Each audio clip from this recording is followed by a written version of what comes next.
Hi friends, welcome to Telugu వంటలు. బాగున్నారా మీరంతా?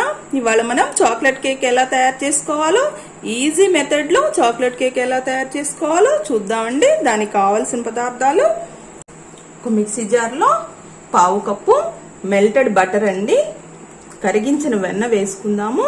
దీంతో పాటుగా ఒక కప్పు ఫ్లోర్ తీసుకున్నాం కదా, మైదా అండి, దీన్ని కప్పు తీసుకున్నాము. దీంతో షుగర్ 3/4 కప్పు తీసుకుని పౌడర్ చేసుకున్నాము.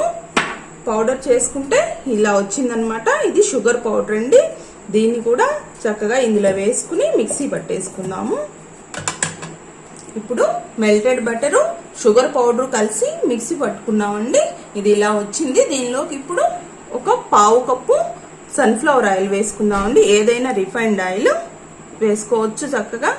దీనిలోకి 3 ఎగ్స్ కూడా కొట్టుకుని వేసుకున్నామండి. 3 కోడిగుడ్లు.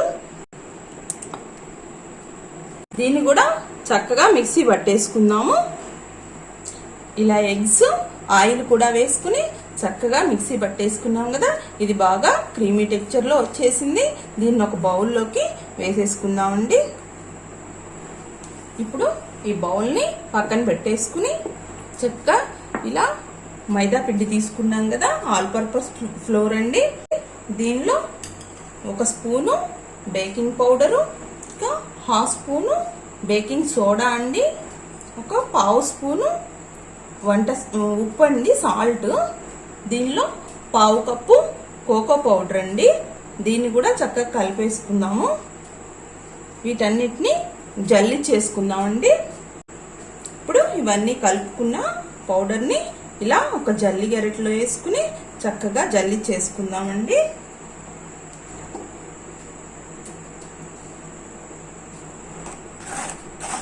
ఇలా చక్కగా జల్లించేసుకుందామండి.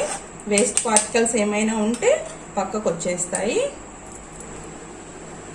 ఇలా వేస్ట్ పార్టికల్స్ మిగిలిపోతాయి, వాటిని పక్కన పడేసుకుందామండి.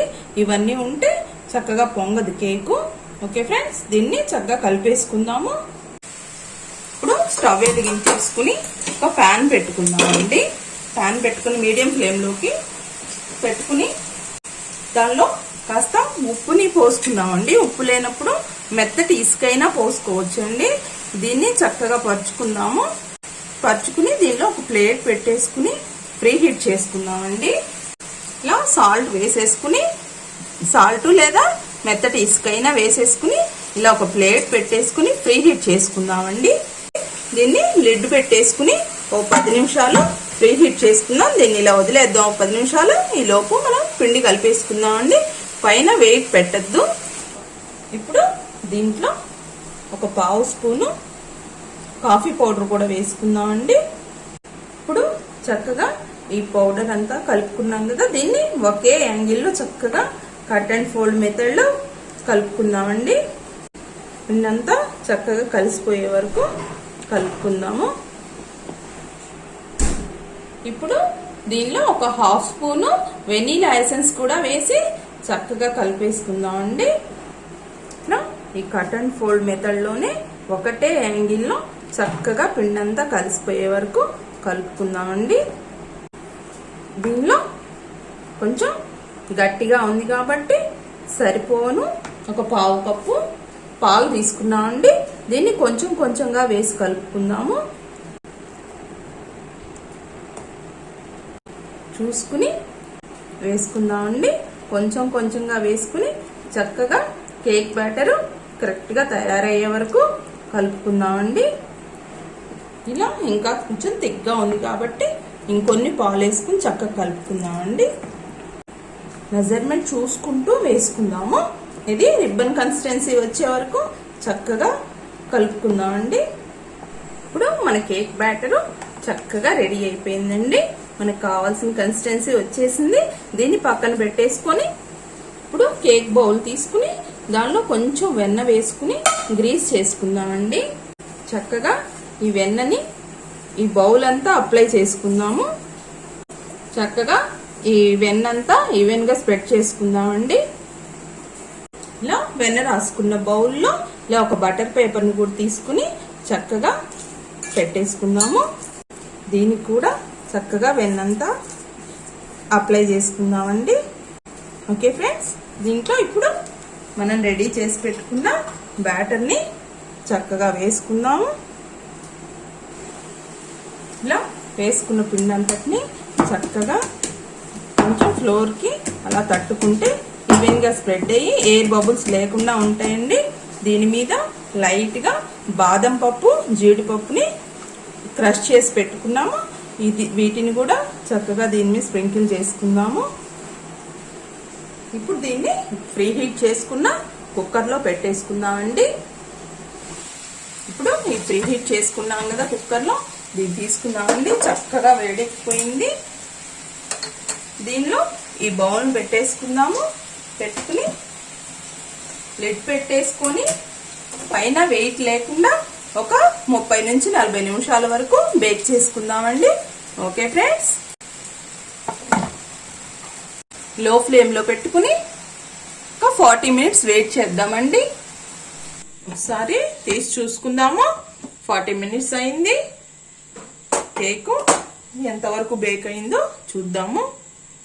చాక్ తోటి గుచ్చి ఇలా చూసినప్పుడు అంటుకోకుండా వచ్చేస్తే ఏం అంటుకోలేదండి. చక్కగా అయిపోయింది. ఏం అంటుకోవట్లేదు. చక్కగా బేక్ అయిపోయింది. స్టవ్ కట్టేసుకుందాము. ఇది పర్ఫెక్ట్గా బేక్ అయిపోయిందండి.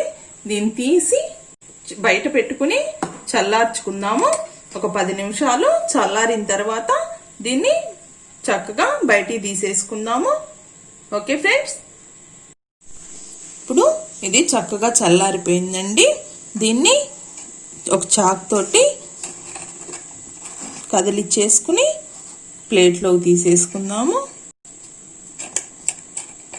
ఒకసారి ఇలా అంచులన్నీ విడిచేలాగా అనుకుని తీసేసుకుందాము. ఇప్పుడు ఈ బౌల్ని మీద ప్లేట్ పెట్టేసుకుని దీన్ని టర్న్ చేసుకుందాము.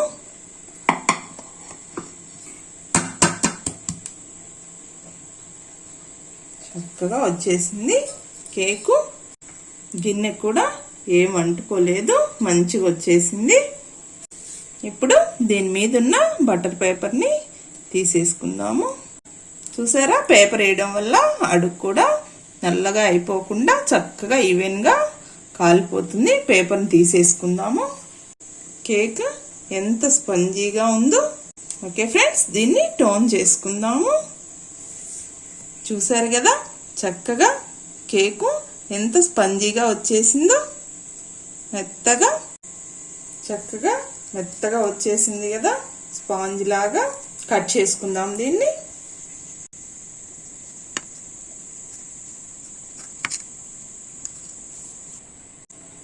చూసారు కదా, చక్కగా కట్ చేసుకున్నాం. కేకు ఎంత స్పంజీగా వచ్చిందో. చాలా సాఫ్ట్గా ఉంది ఫ్రెండ్స్. మీరు కూడా చక్కగా ట్రై చేయండి. ఓకే ఫ్రెండ్స్, చాలా బాగా వచ్చేసింది కదా కేకు. మీరు కూడా చక్కగా చేసుకుని టేస్ట్ చేయండి. ఎలా వచ్చిందో నా కామెంట్ సెక్షన్లో తెలియజేయండి. నచ్చినట్లయితే లైక్ చేయండి, షేర్ చేయండి, సబ్స్క్రైబ్ చేయడం మాత్రం మర్చిపోకండి ఫ్రెండ్స్. పక్కనే ఉన్న బెల్ బటన్ని ప్రెస్ చేయండి.